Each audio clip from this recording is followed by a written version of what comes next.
hell can silence them damn bars? Man. Nobody can silence them Man. bars. What are we talking about here?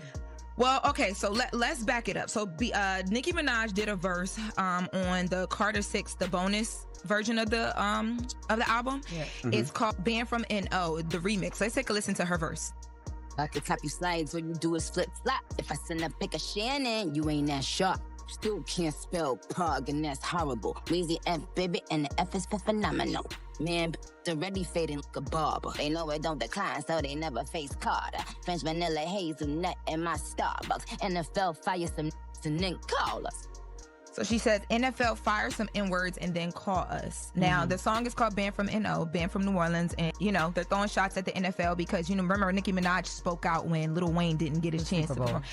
At Super Bowl. So she's on Twitter all weekend and she's hashtagging or mentioning as she's doing some of these tweets, NFL fire some N-words and then the phone for call us. And as soon as his lawyers filed, that was taken away immediately. That's going to be the same thing. But now, y'all really think Nicki is about to lose her $25 million home? She was only losing $500,000. So you think she was going to lose her $25 million home over $500,000? I didn't even know the case, to be honest. It's been so many different things. You saying numbers that I can't even relate to. I be acting my way, so I see headlines like that. I mind my business. They started talking about the number of bedrooms in this house. I'm like, Nicki's not losing that $25 million home. You can hate Nicki, y'all can love Nicki, but she has a $25 million home and the judgment was for $500,000. There's no way that she would have to be forced to sell a $25 million home for that money. Yeah. There's no way. That doesn't even make sense. Hey, man. As we wrap, and speaking of stages, Nicki Minaj also posted that she is not going to put out the album anymore, no more music, and she said, God, no, what? She added Jay-Z and asked, was he happy now? And she said she called the Barbs on the Barb phone, and they said, no, don't put out the music. I know she's not blaming that headline on Rock Nation. She's talking about come on, let's stop now. Like, come on, we don't got to be ridiculous now. Do I think what's that t-shirt you wear all the time, Charlamagne? What's that t-shirt you wear? Blame Rock Nation. There you go. Yes, damn, you missed the cue to wear it. I missed my flight yesterday. You know why? Rock Nation. I know Rock Nation. That's ridiculous. Come on. Hey, let me talk to you guys about what went down yesterday on X. So culture. Cardi B and Nicki Minaj were at it again. Nicki Minaj got on X and she began tweeting. She tweeted, "Dear Culture Vulture, your mom is pregnant with another monkey to add to her litter. The gag is that she was jealous of a little baby boy simply because his hair was longer than all four of you bald monkeys put together." So Cardi responds, "Here you go again, starting nice and early, you sick, pathetic loser, demonic B-word. I said back in 2018, and nobody believed me, that you've been talking about my child since I was pregnant. You Just say this, every label passed up on me. Every record company passed up on me. Every crew, I'm from New York. Jay's crew and 50's crew didn't sign me. I wasn't signed to Nas, and or I wasn't signed to anybody. Tell me, who are the performers? Yeah, Nicki Minaj, you got Ariana Grande. Good. Are you fans of either? I think they're both terrific. I just talked to Donald Trump, Oh. and I told him that you were performing tonight. I asked him if he was a fan of yours. Oh. What do you think he said? He probably said, "Who's that?" No, he didn't. See, he's a fan. Really? Donald Trump? Surprise you? Yes. Imagine waking up to flashing red and blue lights outside your front door.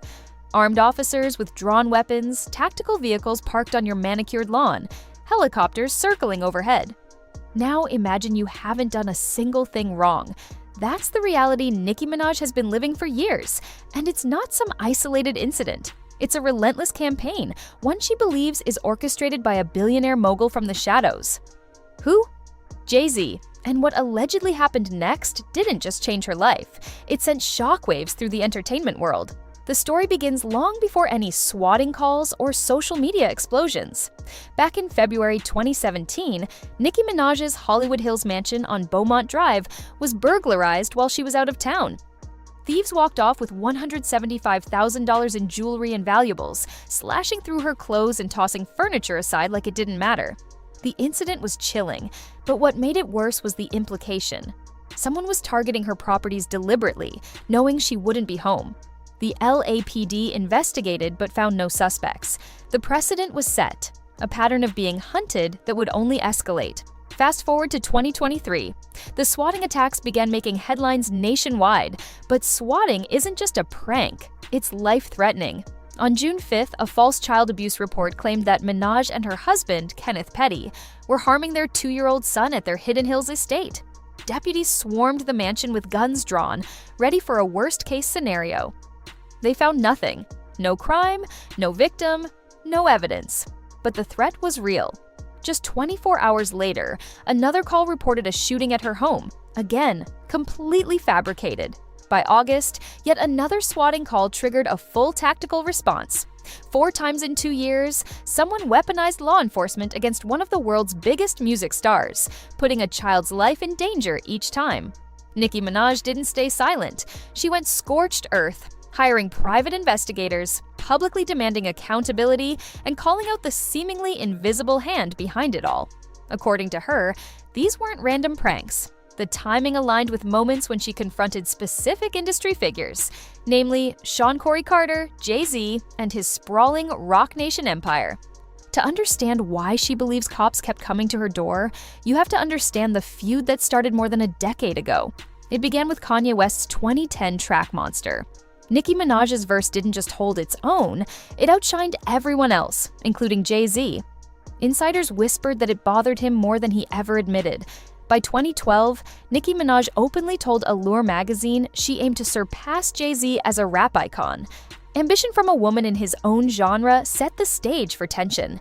But the real venom came later, around Tidal, the streaming platform Jay-Z launched in 2015. Nicki Minaj, Rihanna, Madonna, and J. Cole were promised 3% equity in exchange for exclusive content. Nicki Minaj gave her all: exclusive releases, promotion, credibility. But when Jay-Z sold Tidal to Jack Dorsey's Square in 2021 for $32 million, Nicki Minaj claims she received only $1 million, far short of her rightful stake. That wasn't just a financial slight. According to Nicki Minaj, it was a calculated shakedown. She was allegedly pressured to sign away her rights within 24 hours or lose even the minimal offer. That's not business, that's intimidation. She publicly demanded $100 to $200 million, posting on X and rallying her fans. But the Tidal money was just the beginning. She claims Jay-Z blocked her 2014 Pink Friday exclusive release, redirected a beat intended for her 2018 track, Thought I Knew You to Beyoncé, and even allegedly interfered with collaborations like Cassie No, costing her hundreds of thousands. Nicki Minaj tied all of this to lingering resentment, career sabotage, and active interference from the very people she once collaborated with. The swattings weren't random either. Nicki Minaj draws a direct line between her harassment and the industry giants she says were behind it. Fake calls, fabricated emergencies, using law enforcement as a weapon. She argues this is a systematic playbook repeated against anyone who crosses powerful figures in the industry. She wasn't alone in noticing patterns. Fans called it the Roc Nation shadow game, observing a consistent distraction protocol anytime Jay-Z's company faced scrutiny: celebrity appearances, shocking announcements, coordinated social media attacks. Every time, the public focus was diverted.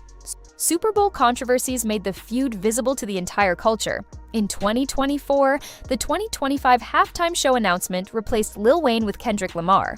Nicki Minaj called it a deliberate punishment of the Young Money family tree, framing it as personal vendetta. Birdman and Lil Wayne publicly agreed with her, adding credibility to her claims. Nicki Minaj alleged Roc Nation actively pushed Megan Thee Stallion while sidelining her from tours, awards, and opportunities. This wasn't subtle, it was systematic, designed to elevate allies while suppressing her influence. Legal, financial, and political pressures compounded the tension. Her Hidden Hills mansion nearly went into forced sale over a $53,000 judgment tied to Kenneth Petty. Her address was publicly accessible due to Petty's registration, increasing vulnerability. California Governor Gavin Newsom, according to Nicki Minaj, ignored pleas for help. Fans speculated political ties between Roc Nation and state officials could explain the lack of response. The swattings weren't just harassment, they were part of a larger pattern of intimidation, exploiting power, money, and influence. By early 2026, Nicki Minaj escalated to a scorched earth approach. After a Grammys roast, she unleashed a barrage of social media posts targeting Jay-Z and Roc Nation CEO Desiree Perez. She posted images and allegations tying him to past misconduct, demanding public scrutiny. The internet erupted. Her fanbase, the Barbs, mobilized instantly. Journalists scrambled to fact-check, and her narrative spread across every platform. Whether every claim was accurate became secondary to the impact. Nicki Minaj was publicly challenging the empire, calling out individuals by name and creating an indelible record of her grievances. The culmination of the feud is staggering. Swattings, financial disputes, career sabotage, and political connections, all intertwined in a narrative of one woman against a corporate and entertainment empire. Jay-Z has remained publicly silent, sending only cease and desist letters, which Nicki Minaj dismissed. The courts haven't settled the disputes. Allegations and accusations remain unresolved. But what's undeniable is the sheer audacity of her claims that a billionaire's corporate infrastructure, political connections, and industry leverage were allegedly used to harass, silence, and financially manipulate her. Critics call it self-sabotage. Fans call it a fight for survival. The stakes are massive: her family's safety, her finances, and her legacy. She has threatened to stop releasing new music, citing conditions created by one man and his organization. For a female rapper of her magnitude, whose influence opened doors for every artist after her, this isn't just a personal feud, it's an industry-defining battle. Think about it. A woman with over 100 million records sold, unmatched features, and a $20 million estate, repeatedly threatened with false claims, armed law enforcement at her door, and financial betrayal by the very people she once trusted. Every escalation, swattings, social media warfare, Super Bowl exclusions, paints a picture of a calculated power struggle where the rules of fairness are suspended. And yet, the world watches as it unfolds. The feud raises larger questions. What happens when wealth, influence, and political connections intersect with personal vendettas? How much of the harassment was orchestrated, and how much was coincidence? Could a corporate entertainment empire really leverage every tool at its disposal to silence a single individual? Whether Nicki Minaj's claims are fully provable or not, the narrative she's created is undeniable. A woman refusing to be intimidated, standing against a machine that many in the industry can barely comprehend. In the end, it's a story of survival, resilience, and the complex power dynamics of modern entertainment. Nicki Minaj's battle isn't just about money or fame. It's about agency, justice, and leaving a legacy on her own terms. The receipts pile up, the accusations remain public, and Jay-Z's silence speaks volumes. This saga isn't over, and it may never fully resolve. Fans and critics alike are left watching, questioning, and waiting for the next move in one of the most extraordinary feuds in music history. So, the next time you see a headline about Nicki Minaj, police swarming her mansion, or Jay-Z's empire quietly moving behind the scenes, remember, this isn't a single incident. It's years of battles, allegations, and calculated moves, one queen refusing to bow to an empire that allegedly tried to erase her. And while the courts may stay silent, the story is far from over, and the world is watching every move. If you want to stay on top of every update in this saga, hit that subscribe button and turn on notifications so you never miss a moment. Drop a comment below with your thoughts. Do you think Nicki Minaj can come out on top? Or is this battle just getting started? And if you enjoyed this deep dive, check out the videos on your screen for more stories from the front lines of music and entertainment drama.